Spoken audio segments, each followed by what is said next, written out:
সকালের জলখাবারে তৈরি করব এই কুমড়ো ছোলা দিয়ে কুমড়োর ছক্কা আর গরম গরম রুটি। এবার তরকারিটা তৈরি করতে শুরু করলাম। সর্ষের তেল দিয়ে দিয়েছি, এবার ফোড়ন দিয়ে দেবো। 5 ফোড়ন, শুকনো লঙ্কা, কাঁচা লঙ্কা আর এই একটু রসুনটা দিয়ে তরকারি খুব সুন্দর একটা সেন্ট হয় ও টেস্টও হয়। এবার কুমড়োটা দিয়ে দেবো, একটু আদা বাটা দেবো, জিরে বাটা দেবো, শুকনো লঙ্কা আর গুঁড়ো লঙ্কা দেবো, লাস্টে চিনি দেবো। দিলেই এই তরকারিটা হয়ে যাবে। সবজিটা ভাজা হয়ে গেছে, এবার একে একে সব মশলাগুলো দিয়ে দেবো। প্রথমে নুন দিয়ে দিলাম, পরিমাণ মতো নুন, একটু জিরে গুঁড়ো, লঙ্কা গুঁড়ো,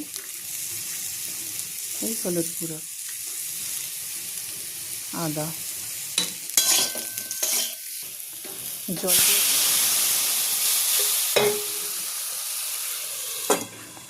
ততক্ষণ তরকারিটা হচ্ছে আমি রুটি করে নেব। আজকে বাইরের পরিবেশটা কত সুন্দর, একদিকে মেঘ আর একদিকে রোদ্দুর, আর ঝিরঝির করে বৃষ্টি পড়ে যাচ্ছে, কত সুন্দর লাগছে। পরিমাণ মতো চিনিটা দিয়ে দেবো। কুমড়োর তরকারিতে নুন ঝাল মিষ্টি সমান সমান হলে তবেই কিন্তু খেতে ভালো লাগে। আমার জলখাবারের থালা রেডি হয়ে গেছে। জলখাবারটি কেমন হলো একটু জানাবে। ভালো লাগলে ভিডিওটি একটু লাইক করে দেবেন আর সাবস্ক্রাইবটা করতে ভুলবেন না। ধন্যবাদ।